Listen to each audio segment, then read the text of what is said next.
When I started watching Free Jimmy, I wasn't expecting very much, but actually, I'd say in most ways it exceeded my expectations. I still didn't enjoy it, but that's largely down to personal preference. If this is your kind of film, I think you might get a lot out of it. But there is one thing that I really do not like. This was released in 2006. It's directed by Christopher Nielsen, and it's written by Nielsen and also Simon Pegg. I obviously watched the English language version. It's actually originally a Norwegian film, and the English language voice cast is what drew me to this. I should point out, if there wasn't anybody in the cast that I was interested in, I would probably never have watched this film. So I went into it with an open mind, not really expecting to enjoy it. But as I said, I liked it more than I thought I was going to, and I'll explain what I mean by that in a moment. But the voice cast includes Woody Harrelson. It was actually because of Woody Harrelson that I became aware of this. We also have, of course, Simon Pegg, Phil Daniels, Jim Broadbent, David Tennant, Chris Marshall, Lisa Maxwell. Needless to say, we have this absolutely amazing voice cast. And the voice acting's pretty decent. Woody Harrelson was actually my favourite, which was quite nice. But the characters themselves, I'm not really a fan of. I will talk about what it's about in a little bit more detail, but I want to read you the one-line description from IMDb, because I think it does a good job of summing up the kind of film it is without giving anything away, and then I'll talk a little bit more about it. But this says, 4 stoners, 5 vegans, 3 mobsters, 4 hunters, and a million reasons to free one junkie elephant. To make a quite complex story, there is quite a lot going on, but to make a relatively complex story short, it focuses on 3 Cockney stoners, as they're called, and they end up going to Norway, to this circus, and they meet this elephant called Jimmy.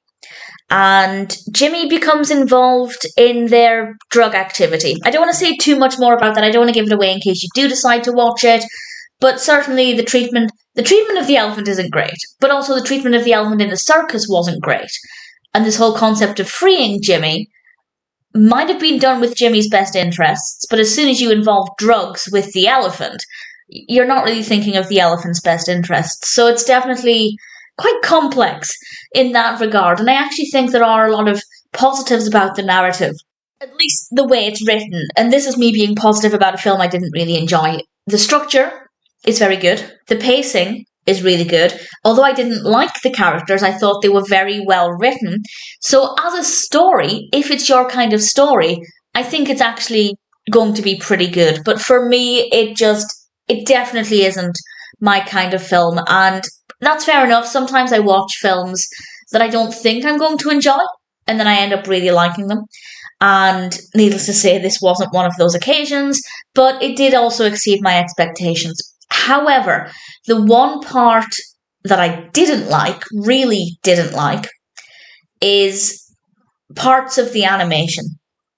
It's not the animation in whole, but I hate the design of the faces of most of the characters. I just think it's really, really unsettling, and I really don't like it. And that was unfortunate because we're looking at the characters' faces quite a lot.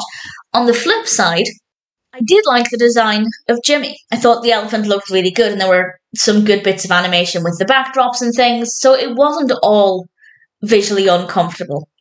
But I didn't like the faces of the characters. It's as simple as that.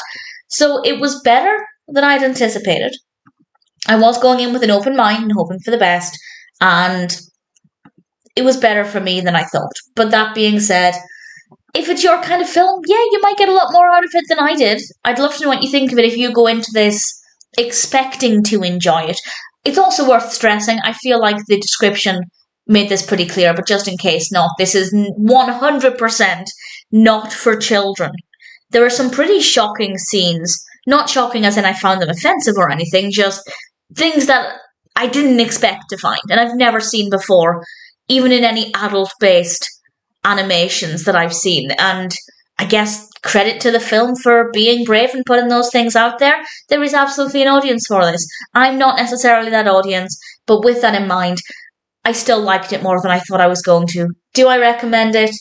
Proceed with caution. if it's not necessarily your kind of film. If it is your kind of film, then I'd say absolutely jump in. Let me know what you think. I won't be watching it again ever, but as a one-time watch, it wasn't as bad as I thought it was going to be.